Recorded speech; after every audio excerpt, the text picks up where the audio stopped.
Bismillahirrahmanirrahim. Alhamdulillahi rabbil alamin wal aqibatu lil muttaqin wassalatu wassalamu ala nabiyyina Muhammadin sallallahu alaihi wa ala alihi wa sahbihi ajma'in. Amma ba'd, faqad qala Allah ta'ala fil Qur'anil azim wa fil Furqanil majid. A'udzu billahi minasy syaithanir rajim. Bismillahirrahmanirrahim. ولا تحسبن الله غافلا عما يعمل الظالمون. صدق الله العلي العظيم. وقال نبينا صلى الله عليه وسلم إن الله لا يملي للظالم حتى إذا أخذه لم يقلته وكذلك أخذ ربي أو كما قال رسول الله صلى الله عليه وسلم.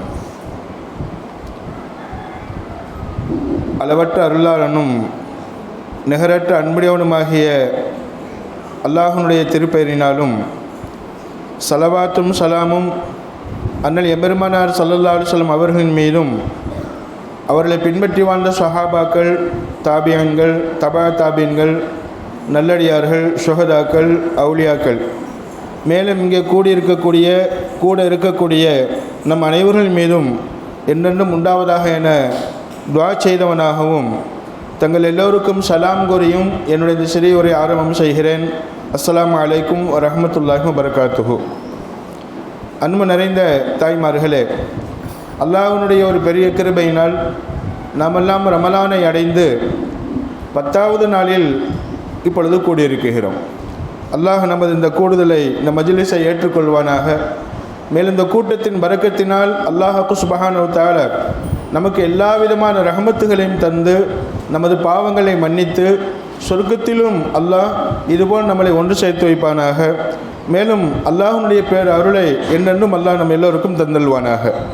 அன்பு தாய்மார்களே, ரமலான் நோன்பினுடைய ஒரு குறிக்கோளாக நோன்பு எப்படி நமது வயிற்றை பாதுகாக்குகிறதோ, நமது உடலை பாதுகாக்குகிறதோ, இது மாதிரி நம்மளுடைய செயல்பாடுகளையும் பாதுகாக்க வேண்டும். அதுக்கும் இந்த நோன்பு முன்மாதிரி என்ற அடிப்படையில் சில விஷயங்களை நாம் நமக்கு மத்தியில் பரிமாறி வருகிறோம். அந்த அடிப்படையில் பிறருக்கு நாம் எந்த விதத்திலும் அநீதம் செய்து விடக்கூடாது. பிறருக்கு அநீதம் செய்வதனுடைய தண்டனை என்ன, தீமை என்ன என்பதை பற்றி சில விஷயங்களை அல்லாஹ் என்ன சொல்கிறான், பெருமானார் ஸல்லல்லாஹு அலைஹி வஸல்லம் என்ன சொல்லியிருக்கிறாங்க என்பதை பற்றி இன்ஷா அல்லாஹ் சிறிது நாம் நமக்கு மத்தியில் பரிமாறிக்கொள்வோம். அன்பு தாய்மார்களே, பிறருக்கு நாம் அநியாயம் செய்வது அது மிகப்பெரிய ஒரு பாவம் என்பதாக எழுதி காட்டுவாங்க. பெரும் பாவங்களில் ஒன்று.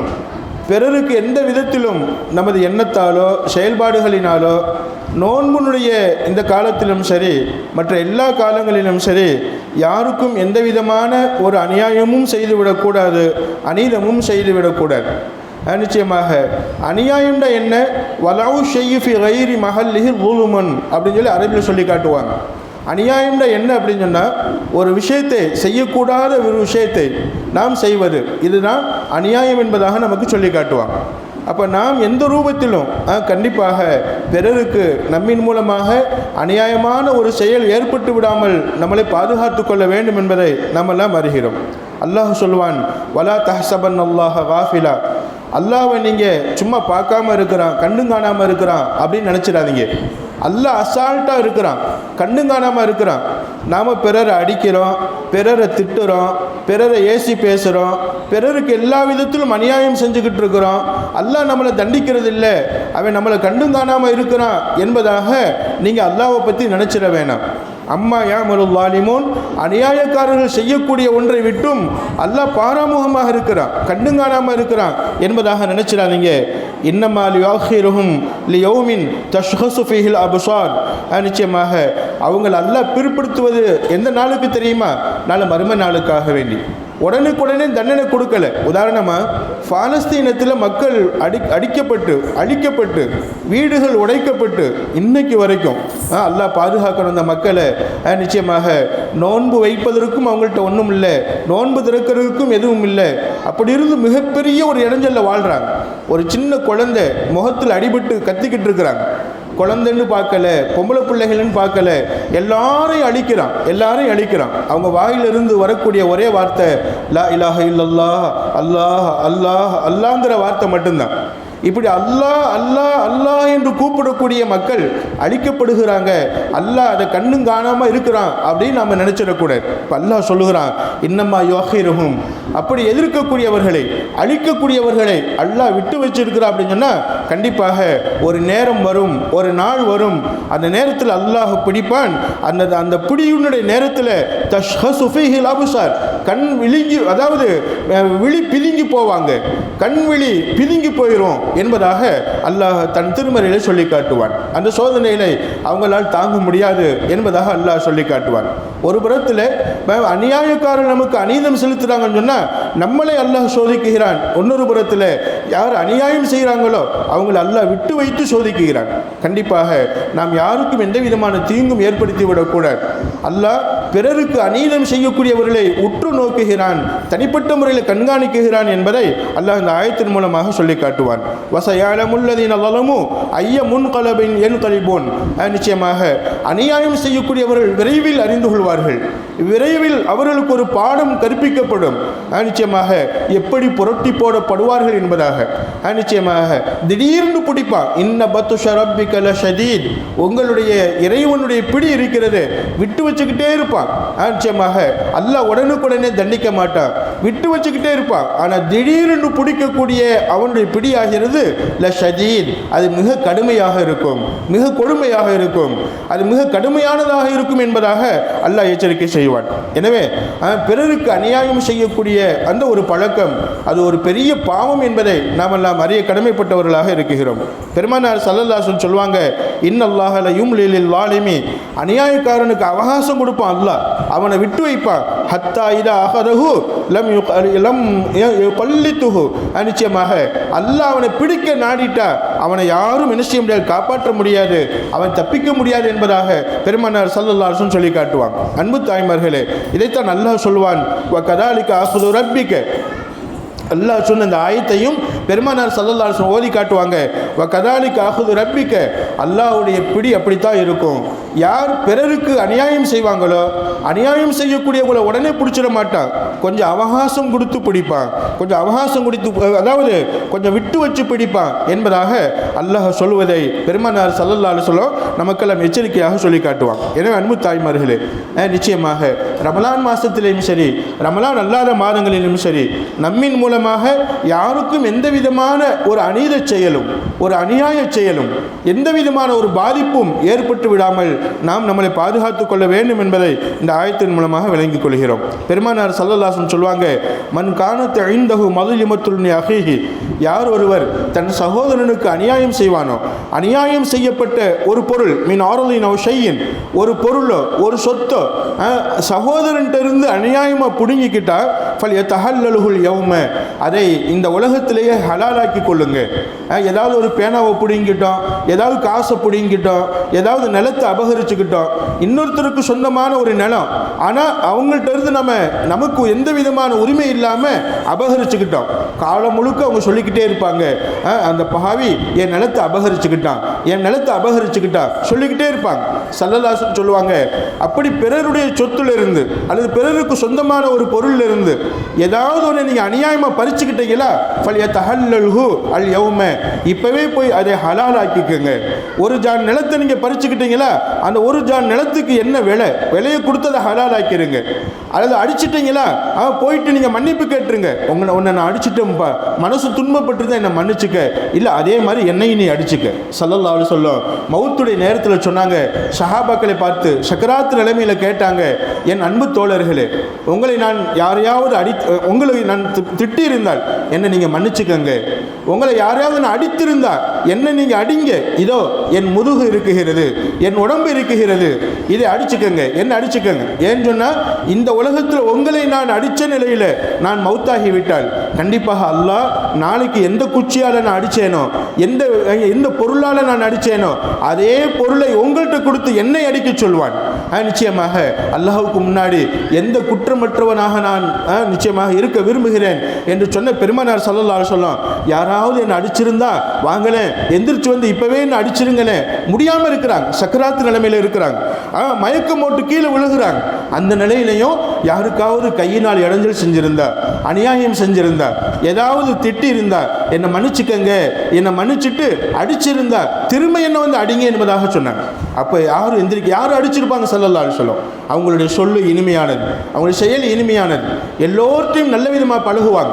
ஒரே ஒரு சஹாபி எந்திரிச்சாங்க, யார் ரசூலல்லாஹ், என்ன நீங்கள் ஒருனா என் மேனியில் என்னோட வயிற்றில் ஒரு குத்துனீங்க, அதே மாதிரி என்ன செய்யணும், உங்களையும் நான் குத்தணும், நிச்சயமாக நான் குத்தணும். ஒரு சஹாபி எந்திரிச்சு சொன்னாங்க. அன்பு தாய்மார்களே, எல்லாருக்கும் கோபம், சஹாபாக்கள் எல்லாருக்கும் கோபம். எப்படி இவருக்கு இந்த துணிச்சல் வந்தது? அப்படியே குத்தி இருந்தாலும் மன்னிச்சுட்டுன்னு சொல்ல வேண்டியது தானே. கண்டிப்பாக உங்களை திரும்ப வேற குத்துவேன்னு வேற சொல்றாரு இந்த சஹாபி. அப்ப இவர் எப்படிப்பட்ட துணிச்சலானவர்? இந்த துணிச்சல் எங்கிருந்து வந்துச்சு? எல்லாருக்கும் கோபம். ஸல்லல்லாஹு அலைஹி சொன்னாங்க, அவரை வரவிடுங்க என்பதாக சொன்னாங்க. அவர் பக்கத்தில் வந்தார். அந்த சஹாபி பக்கத்தில் வந்ததுக்கு பின்னாடி அந்த சஹாபி சொன்னாங்க, யா ரசூலுல்லாஹ், என்னை நீங்கள் அடிக்கும்போது, என் வயிற்றில் நீங்கள் குத்தும்போது உங்கள் மேனியில், அதாவது ஏன் மேனியில் எந்த துணியும் இல்லை, உங்கள் சட்டையை கலட்டுங்க அப்படின்னாங்க. சட்டை கலட்டப்பட்டுச்சு. அன்பு தாய்மார்களே, பெருமானார் ஸல்லல்லாஹு அலைஹி வஸல்லம் சட்டையை கழட்டிட்டாங்க. அந்த சஹாபி ஓடி போய் ஸல்லல்லாஹு அலைஹி வஸல்லம் ஒரு கட்டி பிடிச்சி அவங்களுடைய கழுத்தில் இருந்த முத்திரையில் ஒரு முத்தம் கொடுத்துட்டு சொன்னாங்க, யா ரசூலல்லாஹ், என்ன நீங்கள் அடித்தது நிச்சயமாக ஒரு தடவை அடித்தது என்னமோ உண்மை, அதை நான் மன்னிச்சிட்டேன் யா ரசூலல்லாஹ். உங்களை ஏன் நான் அடிக்கணும்னு சொன்னேன்னு சொன்னால், உங்கள் உடம்போட உடம்பு உரசணும், உங்கள் உடம்போட உடம்பு சேரும்போது கண்டிப்பாக என்னுடைய உடம்பை நரக நெருப்பு தீண்டாது யா ரசூலல்லாஹ். உங்களுடைய முத்திரையில் நான் முத்தம் கொடுக்க வேண்டும் என்பதாக எனக்கு ஆசை இருந்தது. இதற்காக நான் இப்படி சொல்லிவிட்டேன். இந்த துணிச்சலோடு நான் எந்திரிச்சு வந்து விட்டேன், என்னை மன்னித்துக் கொள்ளுங்கள் என்பதாக கட்டி பிடிச்சி முத்தம் கொடுத்து, யா ரசூலல்லாஹ், நீங்கள் யாருக்கு நீங்கள் அநீதம் செய்திருக்க முடியும்? கண்டிப்பாக யாருக்கு நீங்கள் அநியாயம் செய்யலை, எந்த விதமான அநீதம் செய்யலை என்று சொல்லிட்டு அந்த சஹாபி போயிட்டான். அன்பு தாய்மார்களே, அப்போ எந்த அளவு பயந்துருக்காங்கன்னு பாருங்களேன். யாரையாவது நான் அடிச்சிருந்தா என்னை மன்னிச்சுக்கங்க, என்னை வந்து திரும்ப அடிங்கன்னு சொல்லி சொன்னால் எப்படிப்பட்ட ஒரு பயமான விஷயம். அன்பு தாய்மார்களே, நம்ம யாரை விளையாட்டுக்கு கூட அடிச்சிடக்கூடாது. சில தோழியும் நீங்கள் பழகும்போது விளையாட்டுக்கு தொடையில் கிள்ளுவீங்க, அல்லது உடம்புல கிள்ளுவீங்க, கன்னத்தில் கிள்ளுவீங்க, விளையாட்டுக்கு கூட அந்த விளையாட்டுக்கு கிள்ளி அந்த வழியில் கூட அல்லாஹ் அப்படின்னு சொல்லிட்டா கண்டிப்பாக அதற்கும் நாளை கியாமத்து நாளில் பிடிக்கப்படும். எந்த அளவுக்குன்னு சொன்னால், ஒரு ஆடு இன்னொரு ஆடை முட்டிருச்சு. இப்போ எந்த ஆடு இன்னொரு ஆடை முட்டுச்சோ அந்த ரெண்டு ஆட்டையும் அல்லாஹ் எழுப்புவான். எந்த ஆடு முட்டு வாங்குச்சோ அதுக்கு அல்ல பெரிய கொம்பை கொடுத்து முட்டுன ஆடை அல்ல முட்டை வச்சு அவங்களை என்ன செய்வானா, அந்த ஆட்டை ஒன்றுமில்லாமல் ஆக்குவானா. என் அன்பு தாய்மார்களே, அப்போ எவ்வளவு நீதமானவன் அல்லாஹ். அநியாயக்காரர்களுடைய, அதாவது அநியாயத்தை அவன் பார்த்து கொண்டே இருக்குகிறான், அதை கவனித்து கொண்டே இருக்குகிறான். அவன் நினைவு வைத்திருப்பான். கண்டிப்பாக நிச்சயமாக நாளை கியாமத்து நாள் என்ன செஞ்சுக்கிறோம், யாருக்காவது அநியாயம் செய்த நிலையில போய் வஃபாத் ஆயிட்டா கியாமத்து நாளில் மாட்டிக்கிறோம் என்பதை நம்மளை அறிய கடமைப்பட்டவர்களாக இருக்கிறோம். அன்பு தாய்மார்களே, அப்போ இன்ஷா அல்லாஹ் நாம் இந்த உலகத்தில் வாழும் போதே நிச்சயமாக நாம் யாராவது திட்டி இருந்தால் அவங்கள்ட்ட மன்னிப்பு கேட்டுக்கிறணும். யார் சொத்தையாவது அபகரிச்சிருந்தால் அபகரிக்கப்பட்ட சொத்தை நம்ம திரும்ப கொடுத்துடணும். இல்லையா அதுக்கு ஒரு விலை போட்டு நம்ம அதை வாங்கிக்கிறணும், ஹலால் ஆக்கிக்கிறணும். இதைத்தான் ஸல்லல்லாஹு அலைஹி வஸல்லம் சொல்லுவாங்க, நிச்சயமாக ஹலால் ஆக்கிக்கங்க என்பதாக சொல்லுவாங்க. அப்படி ஒரு வேளை அநியாயம் செய்த நிலையில் நம்ம மௌத்தாயிட்டோம் அப்படின்னு சொன்னால், நிச்சயமாக யாருக்காவது துன்பம் கொடுத்த நிலையில் வஃபாத் ஆகிட்டோம், மௌத்தாயிட்டோம் அப்படின்னு சொன்னால் ஸல்லல்லாஹு அலைஹி வஸல்லம் சொல்லி காட்டுறாங்க, இன் கான லஹு அமலுன் ஸாலிஹுன், அந்த அநியாயம் செய்தவர்கிட்ட ஏதாவது நல்ல செயல் இருந்தால் அதை பிடுங்கி யாருக்கு அநியாயம் செய்தானோ அநியாயம் செய்யப்பட்ட நபருக்கு அல்லாஹ் கொடுத்துருவான். ஃபஇல்லம் யகுல் லஹு ஹஸனாத்துன், அநியாயம் செய்தவன்ட்டு நன்மை இல்லையா, உஹித மின் ஸய்யாத்தி ஸாஹிபிஹி, அநியாயம் செய்யப்பட்டவனுக்கு நிச்சயமாக அவன்கிட்ட இருந்த தீமைகளை பூரா எடுத்து அல்லாஹ் இவன் மேலே சுமத்திடுவான். யார் அடித்தானோ அடித்தவன் மேலே அல்லாஹ் அடிக்கப்பட்டவன் என்ன தீமை இருக்கோ அந்த தீமையை எடுத்து சுமத்திடுவான். நிச்சயமாக இது எவ்வளோ பெரிய ஒரு கொடுமையான விஷயம் அன்பு தாய்மார்களே. எனவே இன்ஷா அல்லாஹ் நம்ம விளையாட்டுக்கு கூட யாருக்கும் எந்த விதமான தீங்கும் செய்து விடக்கூடாது. தீங்கு செய்யணும்னு மனசில் கூட நினைச்சிடக்கூடாது. கண்டிப்பாக வாழும் காலமெல்லாம் யாருக்கும் அநியாயம் செய்யாமல் வாழ்ந்துடணும் இன்ஷா அல்லாஹ். அல்லாஹ் சொல்வதாக பெருமானார் ஸல்லல்லாஹு அலைஹி சொல்லி காட்டுறாங்க, யா இபாதி, ஓ என்னுடைய அடியார்களே, இன்னி நிச்சயமாக நான் ஹர்ரம்து ஸுல்ம அலா நஃப்ஸி, என் மேலேயே நான் என்ன செஞ்சுட்டேன், அநியாயம் செய்வதை ஹராமாக்கி கொண்டேன். பிறருக்கு நான் அநியாயம் செய்ய மாட்டேன், நான் நீதமாக நடந்துக்கிடுவேன். எந்த நான் படைத்த படைப்பு நீங்கள், நான் படைத்த படைப்பு நீங்கள், நான் படைத்த படைப்பு உங்களுக்கு, கண்டிப்பாக படைத்தவனான நான் எந்த ரூபத்திலும் அநியாயம் செய்ய மாட்டேன், அநீதம் செய்ய மாட்டேன், அநீதம் இழைக்க மாட்டேன். ஏன்னு சொன்னால் அநியாயம் செய்வது என் மீது நானே ஹராமாக்கி கொண்டேன், நானே விலக்கி கொண்டேன். நிச்சயமாக வஜஅல்துஹு பைனக்கும் முஹர்ரமா, உங்களுக்கு இடையில் அநியாயம் செய்வதை நான் உங்களுக்கும் ஹராமாக்கி விட்டேன். என் மேலேயும் ஹராமாக்கி கொண்டேன், உங்களுக்கும் ஹராமாக்கிக்கிட்டேன். எனவே ஃபலா துல்லாலிமு, நீங்கள் என்ன செய்யாதீங்க, இன்னொரு ஹதீஸில் வரும், ஃபலா துல்லாலமு, ஒருத்தருக்கொருவர் அநியாயம் செஞ்சுக்கிறாதீங்க, ஒருத்தருக்கொருவர் அநியாயம் செஞ்சுக்கிறாதீங்க, அநீதம் பண்ணிக்கிறாதீங்க என்பதாக பெருமானார் ஸல்லல்லாஹு அலைஹி வஸல்லம் அல்லாஹ் சொல்வதாக சொல்லி காட்டுறாங்க. அன்பு தாய்மார்களே, எனவே அல்லாஹ்வே பிறருக்கு அநியாயம் செய்வது தன் மீது ஹராமாக்கி இருக்கிறான் அப்படின்னு சொன்னால் இன்ஷா அல்லாஹ் நம் வாழும் காலத்தில் அல்லாஹ்வுக்காக வேண்டி யாருக்கும் எந்த விதமான அநியாயம் செய்யாமல் வாழ்ந்துடணும் என்பதை நாம் எல்லாம் அறிய கடமைப்பட்டவர்களாக இருக்கிறோம். ஒரு நாள் ஹஸரத் முஆத் ரலியல்லாஹு அன்ஹு அவங்களை யமன் நாட்டுக்கு கவர்னராக அனுப்பி வைக்கிறாங்க பெருமானார் ஸல்லல்லாஹு அலைஹி வஸல்லம். அப்படி கவர்னராக அனுப்பப்படக்கூடிய நேரத்தில் கவர்னரை பார்த்து ஸல்லல்லாஹு அலைஹி வஸல்லம் சொன்னாங்க, யா முஆத், ஓ முஆதே, ஒரு நாட்டுக்கு நீங்கள், ஒரு பகுதிக்கு நீங்கள் கவர்னராக அனுப்பப்படுறீங்க. கவர்னராக போகக்கூடிய நீங்கள் இத்தத்தி தாவத்தல் மதுலும், உங்கள் ஆட்சிக்கு உட்பட்ட பகுதியில் உள்ள மக்கள்கிட்ட நல்ல விதமாக நடந்துக்கிறணும், நல்ல விதமாக நடந்துக்கிறணும், அவங்களுடைய கடமையில் சரியாக நிறைவேற்றணும். வேண்டியவங்க வேண்டாதவங்க வேறுபாடு பார்க்கக்கூடாது, சொந்த பந்தம் பார்க்கக்கூடாது. கண்டிப்பாக எல்லோருக்கும் உங்கள் மூலமாக நீதம் போய் சேரணும், நீதமாக நடந்துக்கிறணும். எந்த விதத்திலும் யாருக்கும் நீங்கள் அநியாயம் செஞ்சிடாதீங்க. ஏன்னு சொன்னால் இத்தத்து தாவத்தல் மதுலும், அநியாயம் செய்யப்பட்டவருடைய துவாவை பயந்துக்கங்க. அந்த யாருக்காவது நீங்கள் அநியாயம் செஞ்சுட்டார், யாருடைய உரிமையாவது நீங்கள் பறிச்சுட்டார், யாருக்கு செய்ய வேண்டிய கடமையாவது நீங்கள் செய்யாமல் தவறிட்டார், கண்டிப்பாக அவன் அல்லாட்ட, அல்லாஹ் இந்த கவர்னர் இப்படி இருக்கிறாரே என்று சொல்லி அல்லாட்ட கையேந்தினால் கண்டிப்பாக அல்லாஹ் சும்மா விட மாட்டான். நிச்சயமாக அநீதம் இழைக்கப்பட்டவருடைய துவாவை நீ பயந்துக்கோ.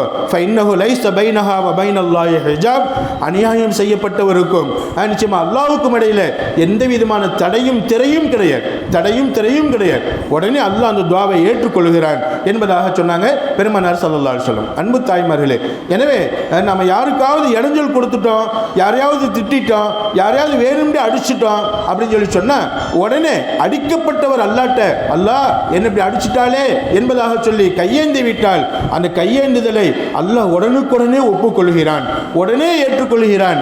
நிச்சயமாக அந்த ஏற்றுக்கொள்ளப்பட்ட துவாவை பிரதிபலிப்பதற்கு கொஞ்சம் நேரம் வேண்டுமானால் ஆகலாமே தவிர, ஆனால் அநியாயம் செய்யப்பட்ட ஒரு துவா உடனுக்குடனே கபூலாகி விடுகிறது. அன்பு தாய்மார்களே, பெருமானார் ஸல்லல்லாஹு அலைஹி சொன்னாங்க, மன் கையத லுலுமன் ஷிப்ரம் மினல் அர்தி, யாராவது பிறருக்கு சொந்தமான சொத்திலிருந்து ஒரு ஜான் அளவுக்கு ஏதாவது நிலத்தை பறித்து கொண்டால், நிலத்தை கையகப்படுத்தி கொண்டால், தவ்வக்கஹு மின் சபிஅ அர்லீன், அந்த ஒரு ஜான் நிலம் 7 பூமிகளாக மாற்றப்படுமா. அல்லாஹ் அக்பர்.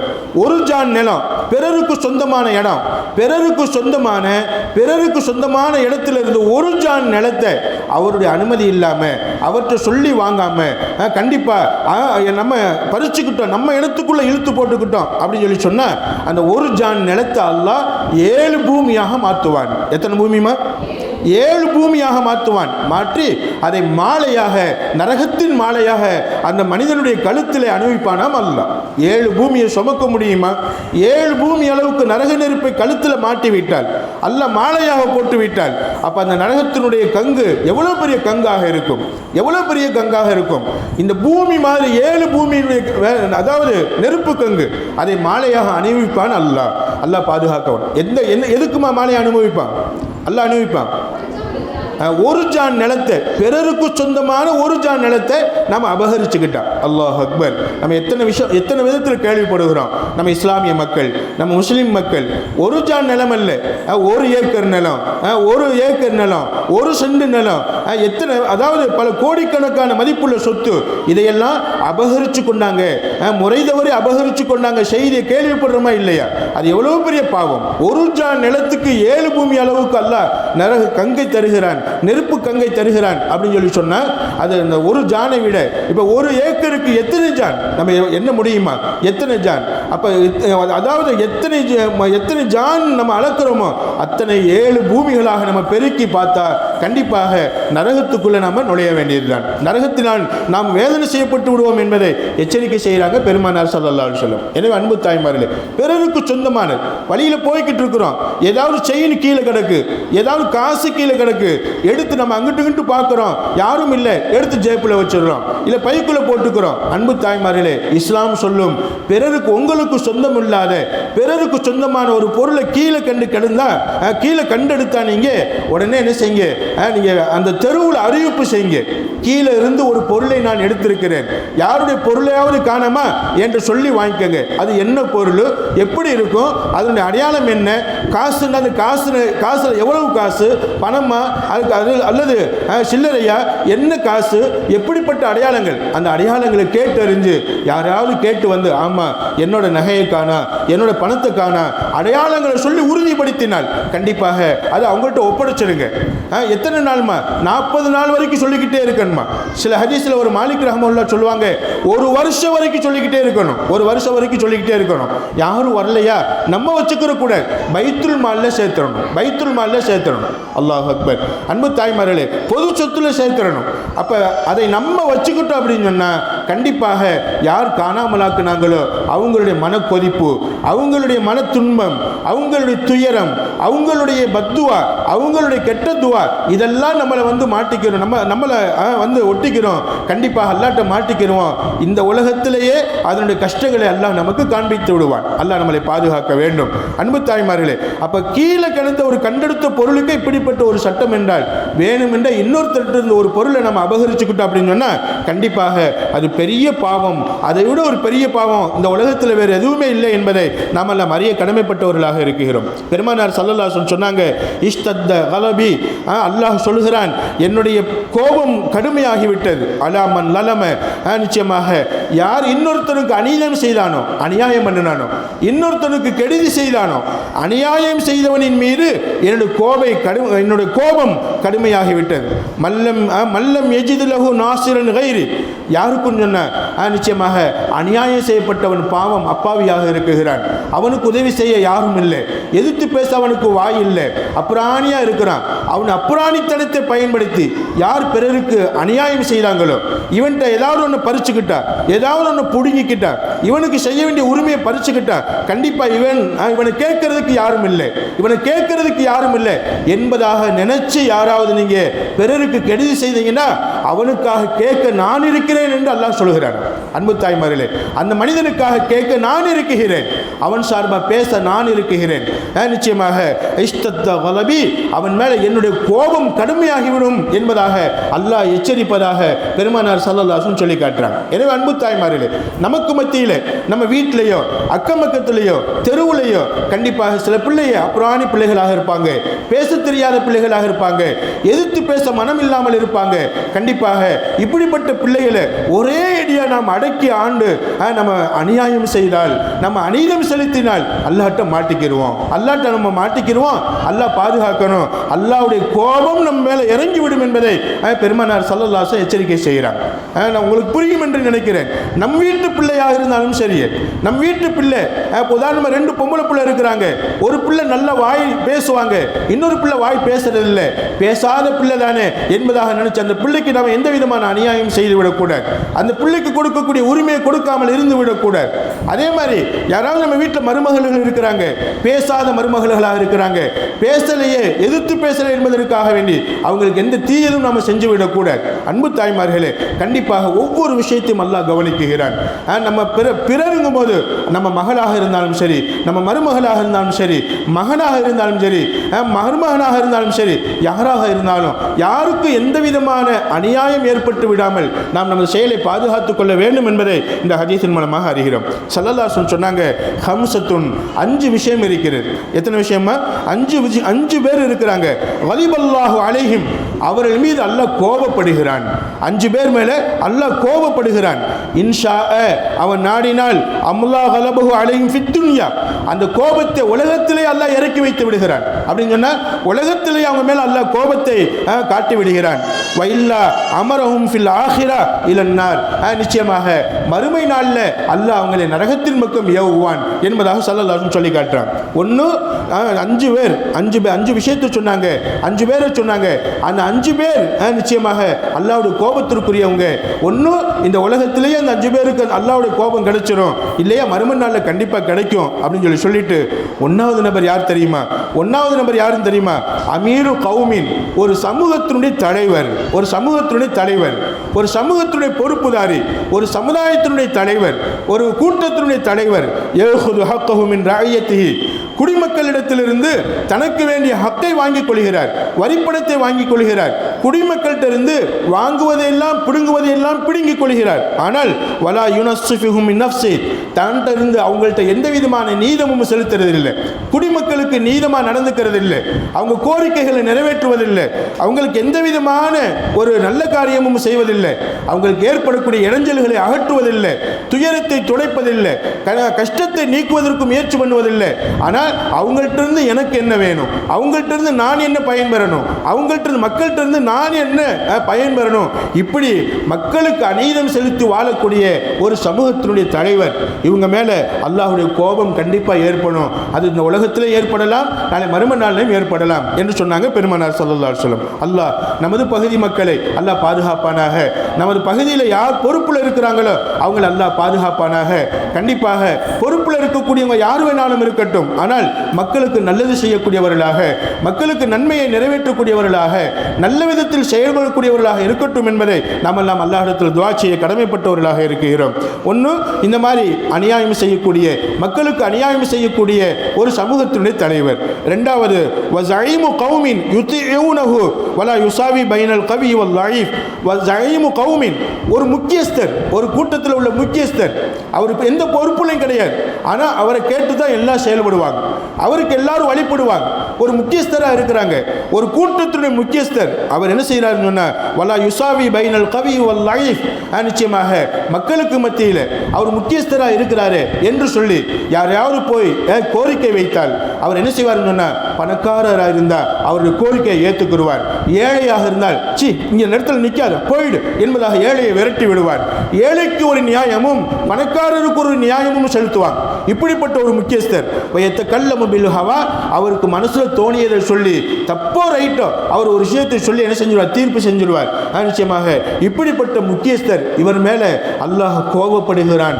அல்லாஹ் அந்த கோபத்தை இந்த உலகத்திலேயே அல்லாஹ் ஒன்று காமிச்சிடலாம், இல்லை மறுமை நாளில் நரகத்துக்கு அல்லாஹ் தூக்கி போட்டுடுவான் என்பதாக ஸல்லல்லாஹு அலைஹி வஸல்லம் சொல்லி காட்டினான். அப்போ முதல் நபர் அந்த கூட்டத்தினுடைய தலைவர், 2வது நபர் அந்த கூட்டத்தில் உள்ள முக்கியஸ்தர், முக்கியஸ்தர் தலைவருக்கு கீழே உள்ளவங்க. 3வது சொன்னாங்க பெருமானார் ஸல்லல்லாஹு அலைஹி வஸல்லம், வரஜுலுன் லா யௌமுரு அஹ்லஹு வ வலதஹு, ஒரு மனிதன், அந்த மனிதன் ஆணாகட்டும் பெண்ணாகட்டும், ஒரு மனிதர் லா யௌமுரு அஹ்லஹு வ வலதஹு, தன்னுடைய குடும்பத்தினருக்கும் தன்னுடைய பிள்ளைகளுக்கும் பி தாஅத்தில்லாஹ், அல்லாஹ்வுடைய வழிபடக்கூடிய தன்மைகளை கொண்டு, அல்லாஹ்வுடைய வணக்கத்தை கொண்டு, நல்ல விஷயத்தை கொண்டு ஏவுவதில்லை. வலா யுஅல்லிமுஹும் அம்ர தீனிஹிம், மார்க்கத்தினுடைய விஷயத்தை அவங்களுக்கு கற்றுக் கொடுப்பதில்லை. மார்க்கத்தில் என்னென்ன கூடும் என்னென்ன கூடாது, குர்ஆன் ஓத கற்றுக் கொடுக்கல, அதே மாதிரி சட்டத்திட்டங்களை கற்றுக் கொடுக்கல, மார்க்க விஷயங்களை கற்றுக் கொடுக்கல. இப்படிப்பட்ட ஒரு மனிதரை அல்லாஹ் சபிக்குகிறான், அல்லாஹ் அவங்க மேலே கோபப்படுகிறான். விடுகிறான், கோபத்தை இந்த உலகத்திலே இறக்கி வைத்து விடுகிறான் என்பதாக பெருமானார் ஸல்லல்லாஹு சொல்லி காட்டுறான். எனவே அன்பு தாய்மார்களே, நம்ம வீட்டில் இருக்கிறோம் அப்படின்னு சொன்னால் வீட்டில் உள்ளவங்களுக்கு நாம் என்ன செய்யணும்? நல்லதை ஏவணும், தீயதை தடுக்கணும். இன்ஷா அல்லாஹ் அல்லாஹ் உங்களை தேர்ந்தெடுத்துட்டான், நல்லதை கேட்பதற்கு உங்களை தேர்ந்தெடுத்துட்டான். இப்போ நீங்கள் என்ன செய்யணும் அப்படின்னு சொன்னால் நம்ம வீட்டில் உள்ள ஆண்கள், நம்ம வீட்டில் உள்ள பிள்ளைகள், இவங்களுக்கு நாம் நல்லதை எடுத்து சொல்லணும், நல்ல விதமாக அவங்கள்ட்ட எடுத்து சொல்லணும், அல்லாஹ்வை தொழுக சொல்லணும், இறை வணக்க வழிபாடுகளை கற்றுக் கொடுக்கணும்.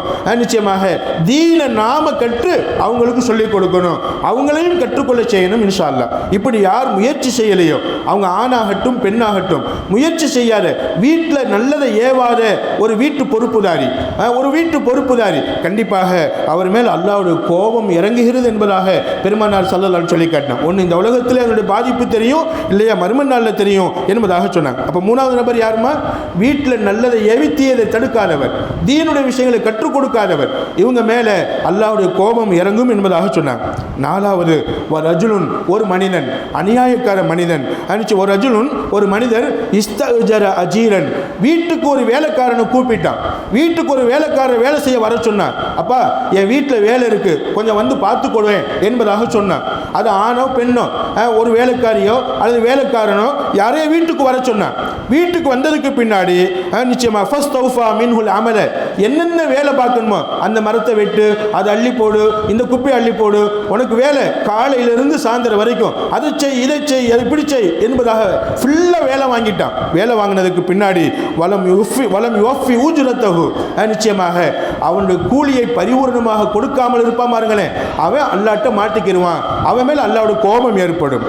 வேலைக்காரனை கூப்பிட்டு வேலை வாங்கிட்டு அந்த வேலைக்காரனுக்கு பரிபூர்ணமான கூலியை கொடுக்காதவன், நமக்கு கீழே வேலை செய்கிறாங்களா, கடையில் வேலை செய்கிறாங்களா, அலுவலகத்தில் வேலை செய்கிறாங்களா, நமக்கு வீட்டில் வேலை செய்கிறாங்களா, தோப்புல வேலை செய்கிறாங்களா, யாராக இருக்கட்டும், நமக்கு கீழே நம்ம பொறுப்புக்கு கீழே வேலை செய்யக்கூடியவங்களுக்கு அவங்களுக்கு கொடுக்கக்கூடிய ஊதியத்தை, அவங்களுக்கு கொடுக்கக்கூடிய அந்த கூலியை கண்டிப்பாக நிரப்பமாக கொடுத்து விட வேண்டும். வேலையெல்லாம் வாங்கிட்டு நீ அதை செய்யல, நீ இதை செய்யல, அதில் கொஞ்சம் குறை வச்சுட்ட, இதில் கொஞ்சம் குறை வச்சுட்ட, சாப்பிட்றது கொஞ்சம் நேரம் எடுத்துக்கிட்ட, தூங்குறது கொஞ்சம் நேரம் எடுத்துக்கிட்ட, நீ அப்படி பண்ணிட்ட இப்படி பண்ணிட்ட என்பதாக சொல்லி 100 ரூபா பேசி நம்ம கூப்பிட்டுருப்போம், கொடுக்கும்போது 80 ரூபா கொடுப்போம், 80 ரூபா கொடுப்போம். அன்பு தாய்மார்களே, இப்படி ஒரு கூலியை பேசி கூப்பிட்டுட்டு அந்த கூலியை பரிபூர்ணமாக கொடுக்காம, அல்லது கூலிக்காரருக்கு அந்த பகுதியில் என்ன கூலியோ கூலி கொடுப்பது பழக்கமோ அதை பரிபூர்ணமாக கொடுக்காம குறைச்சு கொடுக்கிறது, அவனுடைய மனசு நோகும்படி கூலியை குறைப்பது, கூலியை கொடுக்காமல் இருப்பது, கண்டிப்பாக இப்படிப்பட்ட மனிதன் அநியாயம் செய்து விட்டான். அந்த மனிதனின் மீதும் கண்டிப்பாக அல்லாஹ்வுடைய கோபம் இறங்கும். அது இந்த உலகத்திலேயே அதனுடைய பாதிப்பு தெரியும், இல்லையா நாளை மறுமை நாளில் பாதிப்பு தெரியும். அன்பு தாய்மார், நிறைய பேர் நம்ம கேள்விப்பட்டிருக்கிறோம். கண்டிப்பாக வீட்டு வேலைக்காரன்ட்ட கண்டிப்பாக கூலியை குறைச்சிடுவான், மறுநாள் பெட்டில் போய் படுத்து கிடப்பான், இவனுக்கு கொடுக்க வேண்டிய காசு அங்கே ஆஸ்பத்திரிக்கு போகும். அல்லாஹ் இப்படி செலவை இழுத்து விட்டுருவான். அல்லாஹ் நம்மளை பாதுகாக்க வேண்டும். எனவே அன்பு தாய்மார்களே, உயிருள்ள வரைக்கும் இன்ஷா அல்லாஹ் நம்ம வீட்டுக்கு ஒரு வேலைக்காரியை கூப்பிட்டா அல்லது வேலைக்காரனை கூப்பிட்டா, இந்த கூலின்னு பேசி கூப்பிட்டோமா, அதை கரெக்டாக 1 மணி நேரத்தில் செஞ்சு முடிச்சுட்டா கூட அந்த கூலியை கொடுத்து நம்ம அனுப்பிடணும். அவன் எத்தனை மணி நேரத்தில் செஞ்சு முடிக்கிறானோ அது அவனுடைய இஷ்டம். ஆனால் இந்த வேலை நிறைவேறணும், உனக்கு இவ்வளவு கூலி என்பதை நம்ம சொல்லிட்டோம் அப்படின்னு சொன்னால் அந்த கூலியை நம்ம நிரப்பமாக கொடுத்துடணும். அதில் குறைக்கணும்னு நினைக்கக்கூடாது, கூலிக்காரன் பேரும் பேசக்கூடாது. கூலியை நம்ம என்ன செய்யணும்? கண்டிப்பாக நிரப்பமாக கொடுத்துடணும். அப்படி கூலிக்காரனுடைய கூலியை நிரப்பமாக கொடுக்காம அவன் மனம் குமரி போய் இறைவா ஆண்டவா என்பதாக சொல்லி ஏதாவது அல்லாஹ்வை அழைத்து விட்டான் என்று சொன்னால், அவன் எந்த மதத்தை சார்ந்தவனாக இருந்தாலும் சரி, அல்லாஹ்வை ஏற்றுக்கொள்ளாத மனிதராக இருந்தாலும் சரி, கண்டிப்பாக அல்லாஹ் அவனுடைய அழைப்பை ஏற்றுக்கொள்கிறான், அதனுடைய பிரதிபலிப்பை உடனே காண்பிக்கிறான். அல்லாஹ் எல்லோரும் மனிதர்கள்ங்கிற அடிப்படையில் கண்டிப்பாக அவனுடைய பிரதிபலிப்பு உடனே நமக்கு தெரிந்துவிடும் என்பதை பெருமானார் ஸல்லல்லாஹு அலைஹி வஸல்லம் எச்சரிக்கை செய்கிறான். அப்போ என்ன அர்த்தம் அப்படின்னு சொன்னால், ஒரு வேலைக்காரனுக்கு கூட ஒரு கூலிக்காரனுக்கு கூட நம்ம எந்த விதமான ஒரு குறையும் வைத்து விடக்கூடாது, அநியாயம் செய்து விடக்கூடாது என்பதை ஸல்லல்லாஹு அலைஹி வஸல்லம் எச்சரிக்கை செய்வாங்க. 5ஆவதாக எழுதி காட்டுவாங்க, வரஜுலுன் லலம இம்ரஅத்துஹு ஃபீ ஸதாத்திஹா, ஒரு மனிதன் தன் மனைவியை, தன்னை நம்பி வந்த மனைவி, தன்னை நம்பி வந்த புருஷனே என்னுடைய வாழ்க்கை, புருஷனே என்னுடைய கதி, நான் என் கணவனே எனக்கு எல்லாமே என்று நம்பி வந்த அந்த நம்பகத்தன்மையிலே, அவளுக்கு கொடுக்கக்கூடிய மகர் தொகையிலே, அவளுக்கு கொடுக்கக்கூடிய வஜீஃபனத்தில் குறை செய்வானா இல்லையா, அநியாயம் செய்வானா இல்லையா, மனைவியை அடித்து துன்புறுத்தி, மனைவியை ஏசி பேசி, மனைவியை நோவினைப்படுத்தி, மனைவிக்கு செலுத்த வேண்டிய கடமைகளை செலுத்தாமல், மனைவிக்கு எந்த விதமான சரியான ஒரு மகர் தொகையை பரிபூர்ணமாக கூட கொடுக்காம வாழ்றாமாருங்களேன், இப்படிப்பட்ட ஒரு மனிதனை அல்லாஹ் கோபப்படுகிறான். அல்லாஹ் அவன் மேலே கோபத்தை இறக்குகிறான். நிச்சயமாக அதனுடைய தண்டனை கண்டிப்பாக இந்த உலகத்தில் கிடைச்சிடும், இல்லையா நாளை மறுமை நாளில் நரகத்தின் மூலமாக அல்லாஹ் கொடுப்பான் என்பதை பெருமானார் ஸல்லல்லாஹு அலைஹி வஸல்லம் எச்சரிக்கை செய்கிறான். மனைவிமார்கள் கண்டிப்பாக இது உங்களுக்கான விஷயம். உங்களுடைய கணவன்மார்கள், பெண்களுடைய கணவன்மார்கள் யாராவது மனைவிமார்களுக்கு சிரமங்கள் கொடுத்திருந்தால், ஏதாவது குறைகள் வைத்திருந்தால் மனசார் அல்லாஹ்ட்ட சொல்லுங்க, அல்லாஹ் இப்படி என் கணவர் தப்பு செய்கிறார், என் கணவர் எனக்கு இடைஞ்சல் பண்ணுகிறார், எனக்கு சேர வேண்டிய ஹக்கை கொடுக்கிறது இல்லை, அல்லாஹ் தெரியாமல் செய்கிறார், அவர் ஒரு அப்பாவி, அவர் தெரியாதவர், அவரை நீ மன்னிச்சிரு, அவருக்கு நீ ஹிதாயத்து கொடுன்னு சொல்லி கேளுங்க. நிச்சயமா அல்லாஹ் அவருக்கு என்னைக்காவது ஒரு நாள் ஹிதாயத்தை கொடுத்துருவான். இல்லை அவன் செய்யக்கூடிய அந்த துன்பத்தினால் துயரத்தினால் நீங்க அல்லாஹ்ட்ட அல்லாஹ் அப்படின்னு சொல்லி கையேந்திட்டீங்க அப்படின்னு சொன்னா கண்டிப்பாக அந்த கஷ்டம் பூரா அந்த கணவனுடைய தலைமையில ஏறிடும். உங்களுடைய குரல் உடனே அல்லாஹ் ஏற்றுக்குருவான். நிச்சயமாக அப்ப கஷ்டத்தில் உழலக்கூடிய, துன்பத்தை அனுபவிக்கக்கூடிய, தன் ஹக்கை தன் உரிமையை சரியானபடி பெற்றுக்கொள்ளாத ஒரு மனைவி அல்லாஹ்ட்ட கணவனுக்காக அல்லாஹ்னு சொல்லி பாரகமாக துவா செஞ்சுட்டா கண்டிப்பாக அந்த அடியானின் மீது, அந்த நபரின் மீது, அந்த கணவனின் மீது அல்லாஹ்வுடைய கோபம் இறங்கும் என்பதை நிச்சயமாக ஸல்லல்லாஹு அலைஹி வஸல்லம் எச்சரிக்கையாக சொல்லி காட்டுறாங்க. அப்போ இதை சொல்லிட்டு நம்ம பெருமானார் சொல்லக்கூடிய விஷயம் என்ன அப்படின்னு சொன்னால், யார் யார் எந்த துறையில் இருக்கிறோமோ அவங்கவுங்க அந்த துறையை அல்லாஹ்வை பயந்து செய்யணும். அந்த துறை சம்பந்தப்பட்ட யாருக்கும் நாம் என்ன செஞ்சிடக்கூடாது, எந்த விதமான இடைஞ்சலும் இடையூறும் அநியாயமும் செய்து விடக்கூடாது, அல்லாஹ்ட்ட மாட்டிக்கிறோம் என்பதை பெருமானார் ஸல்லல்லாஹு அலைஹி வஸல்லம் எச்சரிக்கை செய்கிறாங்க. இப்போ அந்த 5 நபர்களில் முதல் நபர் ஒரு சமூகத்தின் தலைவர், 2வது நபர் அந்த சமூகத்துடைய முக்கியஸ்தர் காரியதரிசி, 3வது நபர் நிச்சயமாக ஒரு குடும்பத்தில் நல்லதை ஏவி தீயதை தடுக்காத ஒரு மனிதர், தீனுடைய விஷயங்களை கற்றுக் கொடுக்காத ஒரு மனிதர், 4வது நபர் கூலியை பரிபூர்ணமாக கூலிக்காரனுக்கு கூலியை பரிபூர்ணமாக கொடுக்காத ஒரு நபர், அல்லாஹ்ட்ட மாட்டிக்கிடுவாங்க.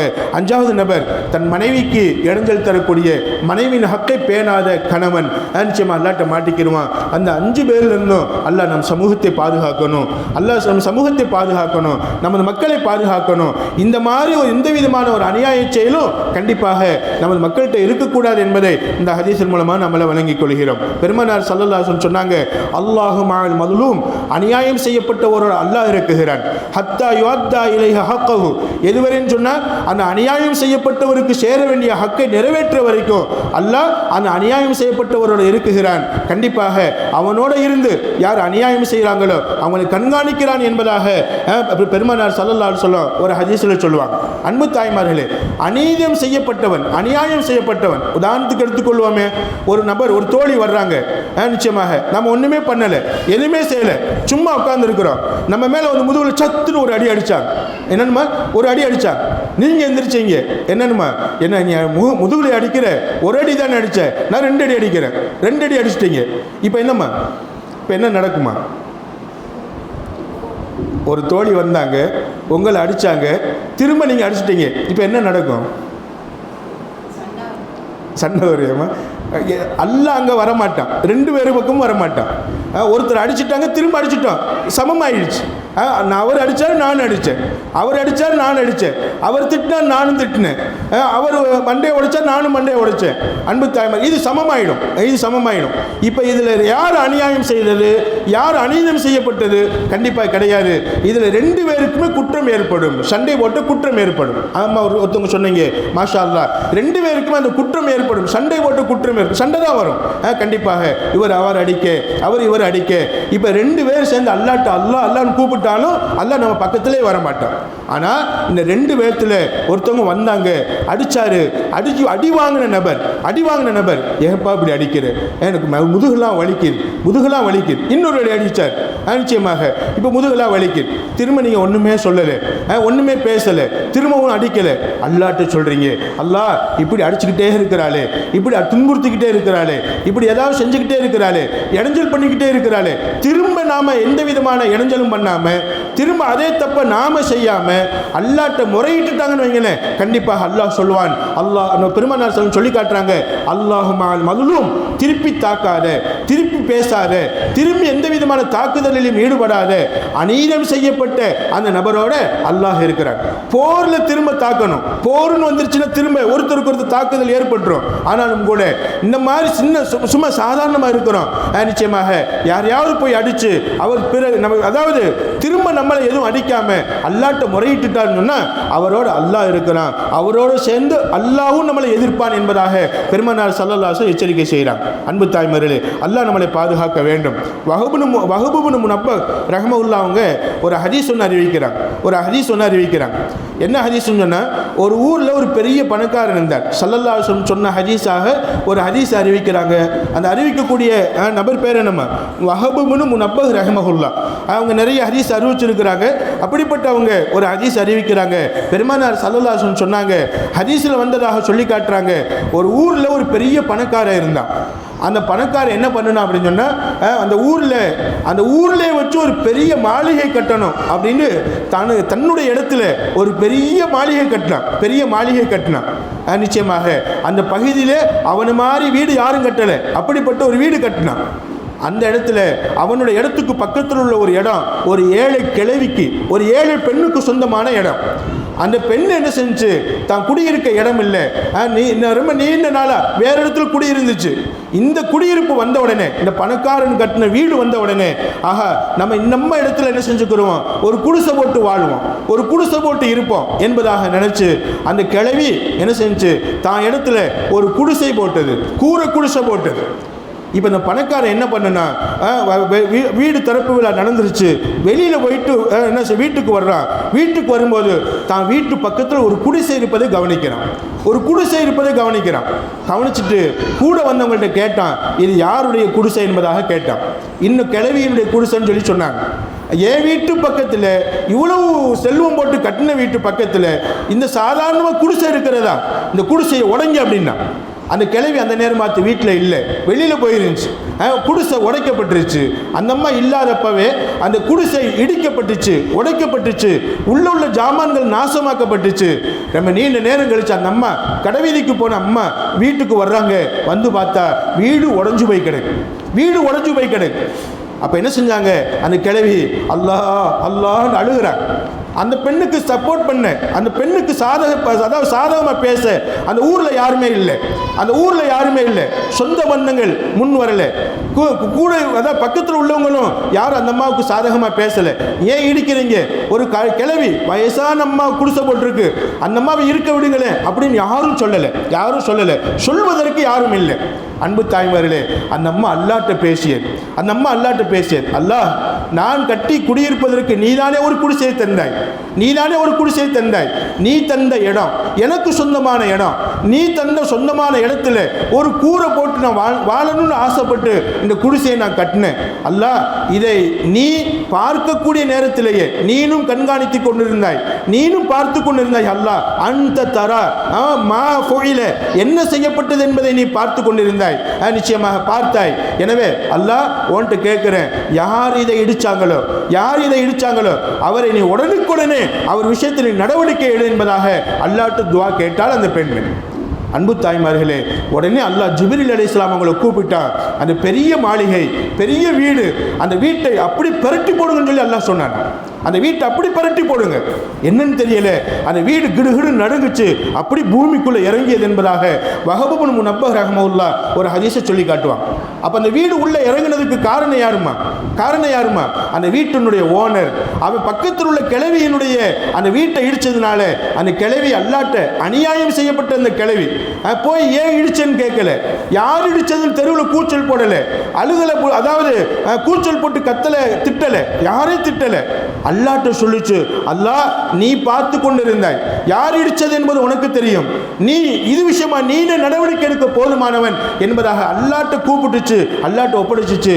உடனே அங்கே நடவடிக்கை எடுக்கப்பட்டது. அன்பு தாய்மார்களே, மூசா அலைஹிஸ்ஸலாம் அவங்க காலத்தில் என்ன தவறு நடந்தாலும் உடனுக்குடனே தண்டனை. ஸல்லல்லாஹு அலைஹி வஸல்லம் துஆ செஞ்சுட்டாங்க நமக்காக.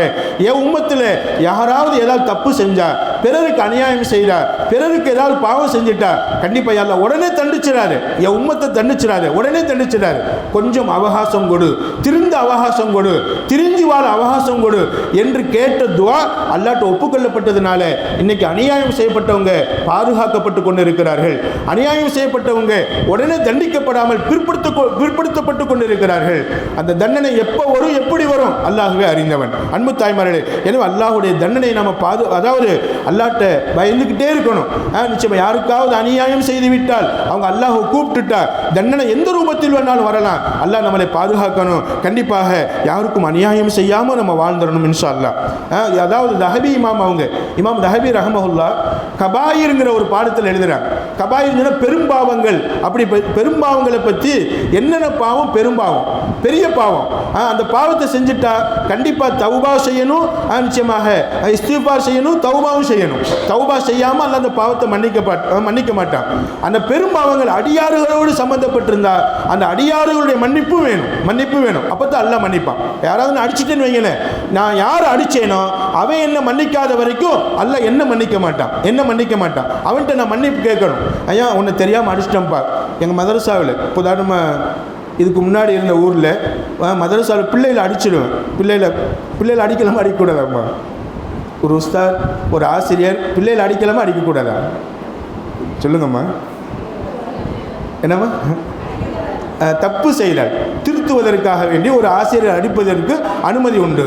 அலிலில் அவங்க சொல்லுவாங்க, நான் உஸ்தாதுக்கு அடிமை, எனக்கு அலிஃபுங்கிற ஒரு எழுத்தை கற்றுக் கொடுத்த ஒரு அலிம், ஒரு ஆசிரியர் என்னை என்னை எப்படி வேணாலும் அடித்து கொள்ளட்டும். ஏன்னு சொன்னால் எந்த இடத்துல உஸ்தாதுடைய அடிப்பட்டதோ அந்த இடத்த நரக நெருப்பு தீண்டான்னு சொல்லி சொல்லலாம்னு சொல்லியிருக்கிறாங்க என்று அலிலில் அவங்க சொல்லி காட்டுவோம். உஸ்தாது அடிக்கலாம் திருத்துவதற்காக வேண்டி. அன்பு தாய்மார்களே, கண்டிப்பாக.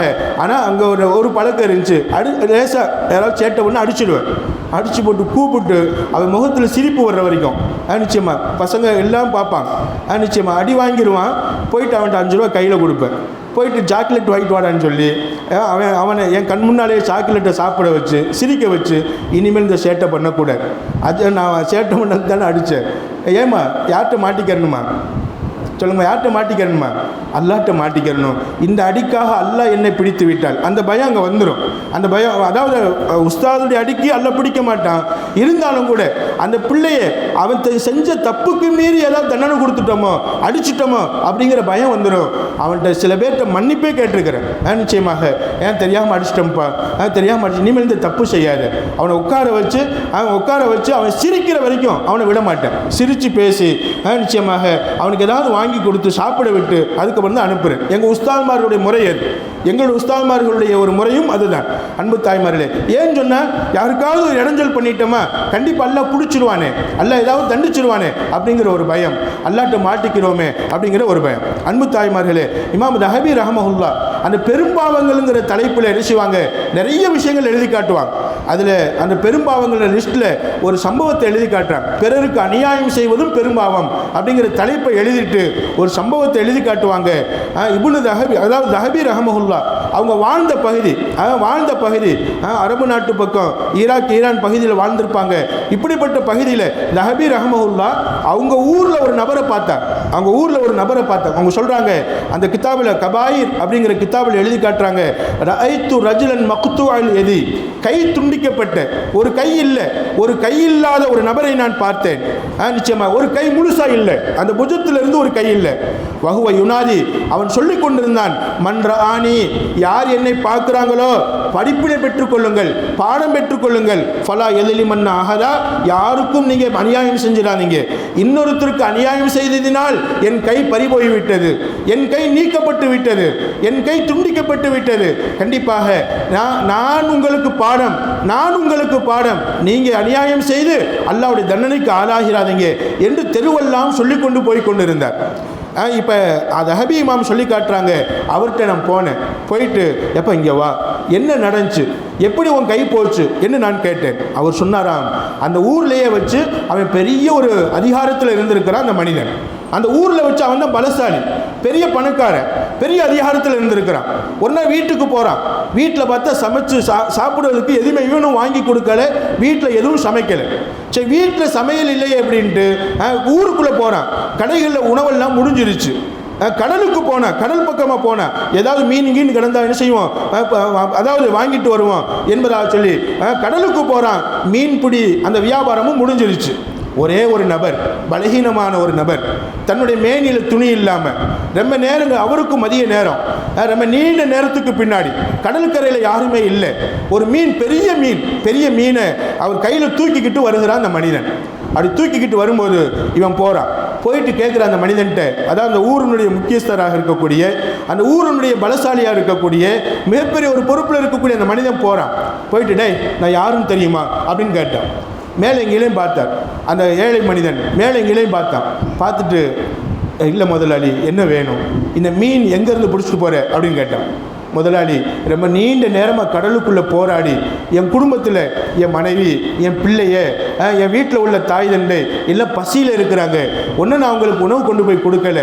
அவங்க பசியை போக்குறதுக்காக வேண்டி கடலுக்குள்ளே ரொம்ப நேரம் போராடிக்கிட்டு இருந்தேன். அல்ல அந்த ஒரு மீனை கொடுத்தான். இந்த மீனை நான் ஆவலை கொண்டு போய்கிட்டு இருக்கிறேன். போனால் இந்த மீன் வீட்டுக்கு போனால் தான் அவங்களுக்கு மதிய சாப்பாடு, ஏன்னா நான் வீட்டுக்கு கொண்டு போய்கிட்டு இருக்கிறேன் முதலாளி அப்படின்னு சொல்லும்போது, இல்லை இந்த மீன் இப்போ எனக்கு வேணும் அப்படின்னு கேட்குறான். அப்படி கேட்கும்போது அந்த ஏழை மனிதர் சொன்னார், இல்லை நான் வீட்டுக்கு கொண்டு போகணும், வீட்டில் உள்ளவங்க சிரமப்படுறாங்க, உங்களுக்கு இந்த மீன் இல்லாட்டி வேறு உணவு இருக்குது, ஆனால் எங்களுக்கு வேறு எந்த உணவும் இல்லை, இந்த மீனை போய் கொடுத்தா தான் அவங்க பசி தீரும், எனவே முதலாளி எனக்கு கொஞ்சம் விடுங்களே என்பதாக சொல்லும்போது அந்த மனிதர் சொல்கிறார், அவனை நான் அடித்தேன், அவனை நான் உதைத்தேன், அவனை நான் கீழே தள்ளினேன், அவன் கையில் இருந்த மீனை நான் பிடுங்கினேன். நான் அந்த மீனை பிடுங்கி வீட்டுக்கு நான் போகும்போது அந்த மீன் என்னை கடித்து விட்டது, என் விரலை கடித்து விட்டது. அந்த வாய்க்குள்ள அந்த பெருவிரலை வச்சு தான் அந்த மீனை நான் பிடிச்சி கொண்டு வந்தேன். அந்த மீனுடைய பல்லு, மீனுடைய அந்த கடிக்கக்கூடிய பகுதி இருக்கா இல்லையா, அந்த பல்லு இருக்க வேண்டிய பகுதி, அந்த பல்லு இருக்க வேண்டிய பகுதியில் ஒரே ஒரு சின்னமாக நறுக்குன்னு என் பெருவிரலில் பட்டுச்சு.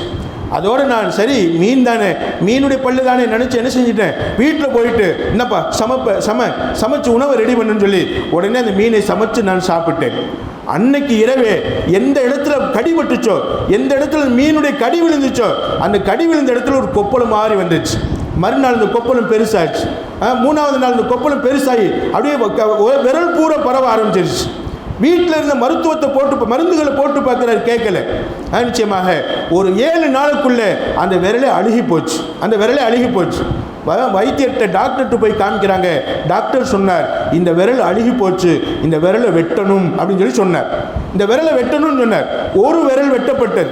அந்த ஒரு விரலில் ஏற்பட்ட வியாதி அடுத்த விரலுக்கும் வந்துச்சு, அடுத்த விரலுக்கும் வந்துச்சு. 5 விரலும் வெட்டப்பட்டுருச்சு. 5 விரலும் வெட்டப்பட்டதுக்கு பின்னாடி டாக்டர் சொன்னார், இந்த வியாதி உன் கை முழுக்க பரவலாம். 5 விரலை வெட்டியும் உன்னோட கை ஷிஃபாவானது மாதிரி தெரியல, உன்னோட கை நல்லானது மாதிரி தெரியல, 5 விரலுக்கும் பரவுவதற்கு வாய்ப்பு உண்டு என்பதாக டாக்டர் எச்சரித்தார். அவர் சொன்னது மாதிரியே மறுநாளே உடனுக்குடனே என்னுடைய கை பூரா அந்த வியாதி பரவிடுச்சு. என்னுடைய மணிக்கட்டு வரைக்கும் எடுக்கப்பட்டுச்சு, அப்புறம் என்னுடைய குடங்கையில் எடுக்கப்பட்டுச்சு, அப்புறம் என்னுடைய புஜம் வரைக்கும் எடுக்கப்பட்டுருச்சு. அப்போ தான் ஒரு அறிஞர் சொன்னார், உங்களை மாதிரி ஒரு ஆலிம் சொன்னார், இந்த தண்டனை வருவதற்கு நீ என்ன தப்பு செய்தாய் என்பதாக என்னை பார்த்து கேட்டார். உடனே எனக்கு ஒரு ஞாபகம் வந்தது. ஒருத்தனை அடித்து அவனை கீழே தள்ளி அவன்கிட்ட இருந்து மீனை பிடுங்கணும்ல, நிச்சயமாக அந்த விஷயத்தை நான் எடுத்து சொன்னேன். அப்போ அந்த ஆலிம் சொன்னார், அவர்கிட்ட போய் நீ மன்னிப்பு கேட்காத வரைக்கும் இந்த வியாதி உடம்பு பூரா பரவிடும், உடனே போய் மன்னிப்பு கேள் என்பதாக அந்த ஆலிம் சொன்னார். இதோ அவரை தேடித்தான் நான் தெருவாக வந்து கொண்டிருக்கிறேன். தஹபி இமாம் சொன்னாங்க, அந்த மனிதர்கிட்ட சொன்னாங்க, உடனே நீ அதை செய். யார்கிட்ட மீனை நீ வலுக்கட்டாயமாக பிடுங்கினாயோ, கீழே தள்ளி அடிச்சு உதச்சு பிடுங்கினாயோ, அவன்கிட்ட போயிட்டு நீ முதல்ல மன்னிப்பு கேள் என்பதாக சொன்ன உடனே தஹபி இமாம் அவங்களும் சொன்ன உடனே அவன் ஓடுறான், எங்கே இருக்கிறான்னு தேடி பார்த்து ஓடுறான். ஒரு தெருவில் அவன் ஒரு இடத்துல இருந்து வெறுமேனியோட அன்னைக்கு எப்படி வந்தானோ அதே மாதிரி நடந்து வந்துக்கிட்டு இருந்தான். இவன் ஓடி போய் அவன் காலில் விழுந்துட்டான். அவன் காலில் விழுந்துட்டு சொன்னான், எப்போ என்ன மன்னிச்சிரு, நான் யாருன்னு தெரியுமா அப்படின்னு அந்த மனிதன்கிட்ட இவன் கேட்குறான், அந்த பணக்காரன் கேட்குறான். அப்போ அவர் சொன்னார், அந்த ஏழை சொன்னார், உத்து பார்த்துட்டு சொன்னார், ஓ நீ தானே இந்த ஊருடைய பலசாலி, இந்த ஊரில் ரொம்ப ரொம்ப கண்ணியமானவர், இந்த ஊரில் எல்லாத்தையும் அடக்கி ஆள்பவர், எல்லாத்தையும் அடக்கி ஆண்டு இந்த ஊரையே ஒரு விதமான ஒரு முறைக்கு கொண்டு போகக்கூடிய நீ தானே அந்த மனிதன் என்பதாக சொல்லும்போது அவன் சொன்னான், ஆமா நான் தான் அந்த மனிதன், நான் தான் உன்கிட்ட இருந்து மீனை பிடுங்கினேன், உன்னை அடித்து துன்புறுத்தி கீழே தள்ளி அந்த மீன் அநியாயமாக நான் தான் பிடுங்கிட்டு போனேன், அந்த தண்டனை பார்த்தியா, என் கையே போயிடுச்சு, நீ என்னை மன்னிக்கணும், அல்லாவுக்காக மன்னிக்கணும், உனக்கு நான் எவ்வளோ வேணாலும் தர்றேன், கண்டிப்பாக என்னை மன்னிச்சிட்டேன்னு மட்டும் சொல்லு. சரி, நான் உன்ட்டு மீனை பிடுங்கினையில் நீ என்ன அல்லாட்ட துவா செஞ்ச அந்த மனிதன் கேட்குறான். அப்படி கேட்கும்போது அந்த ஏழை சொன்னான், அல்லாஹ் இன்னலி ஹாதா கூவத்துன் அலைய, இந்த ஊர்லேயே அவனை பலசாலியா நீ படைச்சிட்ட, ஒரு அதிகாரமிக்கவனை நீ படைச்சிட்ட, ரவுடித்தனமாக நடக்கக்கூடியவனை நீ படைச்சிட்ட, இவன் பலசாலி, இவனை எதிர்த்து சண்டை போட முடியாது. அல்லாஹ் இவனுடைய பலத்தை எப்படி ஏன்ட்டு காமிச்சானோ, இவனுடைய பலத்தை ஏன்ட்டு காமிச்சு எப்படி என்னோட மீனை பிடுங்கிட்டு போனானோ, அல்லாஹ் ஓ பலம் என்ன, உன்னுடைய சக்தி என்ன, உன்னுடைய பலம் என்ன, நிச்சயமாக அரினி குதிரத்தக்க ஃபீ, அவன்கிட்ட உன் சக்தியை நீ காட்டு, அவன்கிட்ட உன் சக்தியை நீ பிரதிபலிக்க செய், அதை நான் பார்க்கணும் என்பதாக நான் துவா செஞ்சேன் அப்படின்னு சொல்லும்போது அந்த மனிதன் அழுது விடுகிறான். இதோ என்னை பார்த்துக்கொள், நான் உனக்கு அநீதம் செய்ததினால் என் கை துண்டிக்கப்பட்டு நிற்கிறேன், அல்லாஹ்வுடைய சக்தி அது என் சக்தியை விட மேலானது, நான் உன்னை அடித்தேன், அல்லாஹ் என்னை கையை எடுத்து விட்டான், அடித்த கை இல்லாமல் போனது, கண்டிப்பாக என்னை மன்னித்துக்கொள், அல்லாஹ்வுடைய தண்டனைக்கு நான் ஆளாகிவிட்டேன், என்னை மன்னித்துக்கொள் கேண்டு அழுதான். தஹபி இமாம் சொல்றாங்க, இதுதான் நம்ம வாழ்க்கையினுடைய நியதி. கண்டிப்பாக பிறருக்கு நாம் அநியாயம் செய்து விட்டால், பிறருக்கு அநீதம் செலுத்தி அநியாயம் செய்து கொஞ்ச நேரம் சந்தோஷமாக இருக்கலாம், கொஞ்ச நாள் சந்தோஷமாக இருக்கலாம், ஆனாலும் அல்லாஹ் அதை ஞாபகம் வைத்துக் கொண்டே இருப்பான். எப்போ அந்த தண்டனை இறங்கும் என்பது அல்லாஹ் ஒருவனுக்கு தெரியும். எனவே பிறருக்கு எந்த விதமான இடைஞ்சல் தராமல் அநியாயம் செய்யாமல் வாழ்ந்திட வேண்டும் என்பதாக இமாம் தஹபி ரஹ்மஹுல்லாஹ் தங்களுடைய கபாயிர் என்ற கிதாபில் எழுதி காட்டுவாங்க. அல்லாஹ் நம்மை பாதுகாப்பானாக. அன்பு தாய்மார்களே, பிறருக்கு எந்த விதமான இடைஞ்சலும் செய்யாமல், எந்த விதமான இடைஞ்சலும் பண்ணாமல் கண்டிப்பாக நாம் வாழ வேண்டும் என்பதை நாம் அந்த சம்பவத்தின் மூலமாக விளங்கிக் கொள்கிறோம். பெருமானார் ஸல்லல்லாஹு சொல்லுவாங்க, தாவத்துல் மظلوம், பிறருக்கு நீங்கள் இடைஞ்சல் செய்யப்பட்ட மனிதன் அல்லாஹ்ட்ட துவா செஞ்சா அந்த துவாவுக்கும் அல்லாஹ்வுக்கும் இடையில நிச்சயமா எந்த தடையும் இருக்கான்னு சொன்னாங்கல்ல, அந்த ஹதீஸுக்கு விளக்கமா பெருமானார் ஸல்லல்லாஹு சொல்லுவாங்க, துஹ்மலு அலல் கமாம், வானங்களை கடந்து அவனுடைய துவா அதாவது ஏற்றுக்கொள்ளப்படும், வத்துஃப்தஹு லஹா அபுவாபு ஸமாவாத், அந்த துவா ஏற்றுக்கொள்ளப்படுவதற்கு அல்லாஹ் அநியாயம் செய்யப்பட்டவனுடைய துவாவை ஏற்றுக்கொள்வதற்கு அல்லாஹ் 7 வானங்களுடைய கதவுகளையும் திறந்து வைத்திருக்கிறான். யகூலு ரப்பு, அல்லாஹ் சொல்றானா, வ இஸ்ஸத்தி, என் கண்ணியத்தின் மீது சத்தியமாக, யாராவது அநியாயம் செய்யப்பட்ட நபர் அல்லாஹ்ட்ட முறையிட்டா, வ இஸ்ஸத்தி, என் கண்ணியத்தின் மீது சத்தியமாக என் அடியானே, லஅன்சுரன்னக, உனக்கு கண்டிப்பாக உதவி செய்வேன், நீ கவலைப்படாத, உனக்கு யார் அநியாயம் செய்தானோ அவனை நான் கேட்பேன், அவனை நான் தண்டிப்பேன், அவனுக்கு நான் எல்லா விதத்திலும் என்ன தண்டனை கொடுக்கணுமோ அதை நான் உடனே செய்வேன், அல்லது கொஞ்சம் அவகாசம் கொடுத்து செய்வேன், கண்டிப்பாக நான் கேட்காமல் இருக்க மாட்டேன் என்று அல்லாஹ் சொல்வதாக பெருமானார் ஸல்லல்லாஹு சொல்லி காட்டுறாங்க. அன்பு தாய்மார்களே, எனவே இன்ஷா அல்லாஹ் ஒரு ஹதீஸில் சொன்னாங்க, இத்தகி தாவத்துல் மظلوம், இன்னொருத்தனுக்கு அநியாயம் செய்வதை நீ பயந்துக்கோ, வலவுக்கான காஃபிரா, அவன் அல்லாஹ்வை மறுக்கக்கூடிய காஃபிராக இருந்தாலும் சரி, ஃபாஜிரா, அவன் பெரும்பாவியாக குடிகாரனாக இருந்தாலும் சரி, திருடனாக இருந்தாலும் சரி, எவ்வளவு பெரிய தப்பு செய்யக்கூடியவனாக இருந்தாலும் அவனுக்கு நீ அநியாயம் செஞ்சிடாரு.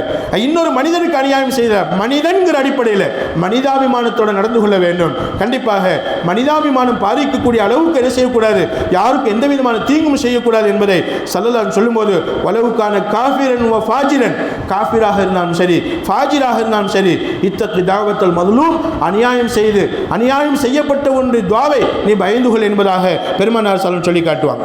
நிச்சயமாக அல்லாஹ் நம்மளை பாதுகாக்க வேண்டும். வாழும் காலமெல்லாம் நோன்பு மாதத்திலும் சரி, நோன்பு மாதம் அல்லாத நாட்களிலும் சரி, கண்டிப்பாக எல்லா நாட்களிலும் நம்ம மவுத்து வரைக்கும் இன்ஷா அல்லாஹ் யாருக்கும் அநியாயம் செய்யாமல் வாழ்ந்துடணும். யாருக்காவது அநியாயம் செஞ்சுட்டோம் அப்படின்னு சொன்னால் அன்பானவர்களே, அல்லாஹ்ட்ட மாட்டிக்கிறோம். ஷாஹித் ரலியல்லாஹு அன்ஹு சொல்லி ஒரு சஹாபி இருந்தாங்க. உமர் ரலியல்லாஹு அவங்க காலத்தில் கூஃபா ஈராக் நாட்டினுடைய கவர்னராக இருந்தாங்க. ஈராக் நாட்டுடைய கவர்னர், இந்த ஒரு சம்பவத்தை சொல்லி முடித்துக் கொள்கிறேன். ஈராக் நாட்டினுடைய கவர்னர் யாருமா, அவங்க பேர் என்னம்மா, சஅத் ரலியல்லாஹு அன்ஹு. அந்த சஅத் ரலியல்லாஹு அவங்களை பற்றி தப்பா உமர் இல்லை அவங்கள்ட்ட போயிட்டு சொன்னாங்க, சஅத் சரியில்லை, கவர்னர் சரியில்லை.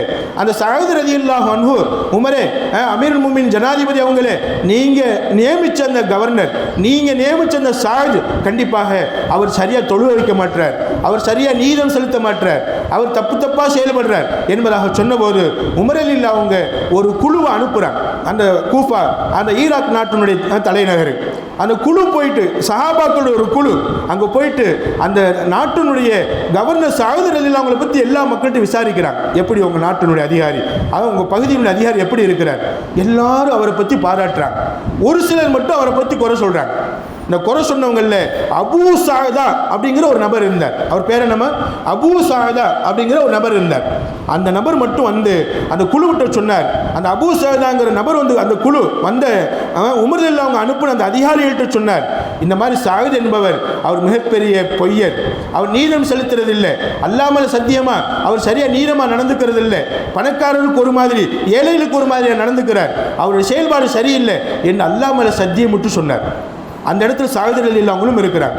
அந்த இடத்துல சஅத் ரலியல்லாஹு அவங்களும் இருக்கிறாங்க. உடனே சஅத் ரலியல்லாஹு அவங்க சொன்னாங்க, அல்லாஹும்ம இன் கான ஹாதா காதிபன், அல்லாஹ் இவர் சொல்லக்கூடியது பொய்யாக இருந்தால், என் விஷயமாக இவர் சொல்லக்கூடியது பொய்யாக இருந்தால், அல்லாஹ் நான் எவ்வளவு நீதமாக ஆட்சி செய்கிறேன்னு உனக்கு தெரியும். நிச்சயமாக குடும்பத்துக்காக அரசாங்கம் கொடுக்கக்கூடிய சம்பளத்தை கூட நான் பொதுமக்களுக்கு செலவு செய்கிறேன். அல்லாஹ் குடும்பத்துக்காக நான் சம்பளம் வாங்குகிற சம்பளத்தில் 3/4 பொதுமக்களுக்கு நான் செலவு செய்கிறேன். அல்லாஹ் உனக்கு தெரியும் நான் எவ்வளவு நீதமாக வாழ்கிறேன் என்பதாக.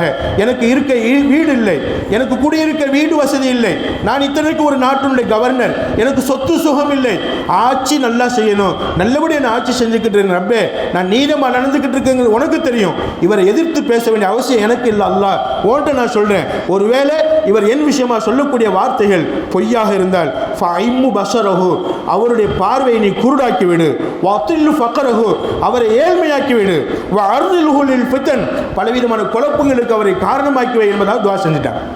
அதாவது வெறுப்பில் ஒரு துஆ அவருடைய வாயிலிருந்து, அவங்களுடைய வாயிலிருந்து வந்துருச்சு.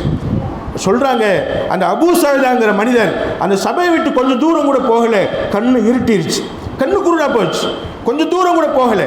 நம்ம நீண்ட நாளாக அவர் தெருக்களில் சொல்லி கொண்டிருப்பார், இதோ நான் சஅதினால் துஆ செய்யப்பட்டு விட்டேன், சஅதுக்கு செய்த நான் செய்த அநியாயத்தினால் சஅது விஷயமாக ஒரு பொய் சொல்லிவிட்டேன், ஒரு பொய் சொன்ன விஷயத்துக்காக வேண்டி அல்லாஹ் இதோ என்னை குருடனாக்கி விட்டான், என்னை ஏழையாக்கி விட்டான், என்னை பிச்சைக்காரனாக ஆக்கி விட்டான். அல்லாஹ் நிச்சயமாக பல துன்பங்களை நான் அனுபவிக்கிறேன். மக்களே, யாரை பற்றியும் பொய் சாட்சி சொல்லிடாதீங்க, யாருக்கும் உங்கள் நாக்குனால அநியாயம் செஞ்சிடாதீங்க, செயல்பாட்டினால் அநியாயம் செஞ்சிடாதீங்க. தெருவா சொல்லிக்கிட்டு இருந்தார். எந்த அளவுக்கு சொன்னா, அவர் வயசான காலம் வரைக்கும் நிச்சயமாக பல துன்பங்களை அனுபவித்து அவர் மரணித்தார் என்பதாக வரலாறு சொல்லும். அன்பு தாய்மார்களே, அப்போ நம்மளுடைய சொல்லால், நம்முடைய செயலால், நம்ம எந்த விஷயத்தினாலையும் நிச்சயமாக யாருக்கும் அநியாயம் செய்து விடக்கூடாது என்பதை இந்த ஹதீஸ் சம்பவங்களின் மூலமாக நாம் எல்லாம் விளங்கிக் கொள்கிறோம். வல்ல அல்லாஹ் சுப்ஹானஹு வ தஆலா மவுத் வரைக்கும் யாருக்கும் எந்த இடைஞ்சலும் செய்யாமல், யாருக்கும் எந்த விதமான அநியாயம் செய்யாமல், பிறருக்கு துன்பம் கொடுக்காமல், நமது கையினால், நமது உடல் உறுப்புகளினால், நமது நாவினால், நமது உள்ளத்தினால் யாருக்கும் எந்த விதமான இடைஞ்சலும் பண்ணாமல் நாம உண்டு, நம்மளுடைய இறைவன் உண்டு, நாம உண்டு, நம்மளுடைய அல்லாஹ் உண்டு, அல்லாஹ்வை தொழுகணும், அவனை வணங்கணும், குர்ஆன் ஓதணும், திக்ர் செய்யணும், நோன்பு வைக்கணும், அல்லாஹ்வுடைய விஷயங்களில் ஈடுபடுவது, இது மாதிரியான காரியங்களை நம்ம ஈடுபட்டு பிறருக்கு துன்பம் தராமல் வாழ்ந்து நல்ல நோன்பாளிகளாக, நல்ல தொழுகையாளிகளாக, அல்லாஹ்வுக்கு பொருத்தமானவர்களாக நாம் வாழ்வதற்கு, வாழ்ந்து அல்லாஹ்வை சந்திப்பதற்கு எல்லாம் அல்லாஹ் எனக்கும் உங்களுக்கும் நம் எல்லோருக்கும், நம் எல்லோருடைய குடும்பத்தினருக்கும், இதை யாரெல்லாம் கேட்டுக்கொண்டு இருக்கிறோமோ அனைவருடைய குடும்பத்தினருக்கும் அல்லாஹ் நசீபாக்கி நல்லொருள் புரிவான் என துஆ செய்தவனாக என்ற சிறிய உரையை நிறைவு செய்கிறேன். வாஹிரு தஅவானா அல்ஹம்துலில்லாஹி ரப்பில் ஆலமீன். அஸ்ஸலாமு அலைக்கும் வரஹ்மத்துல்லாஹி வபரகாத்துஹு.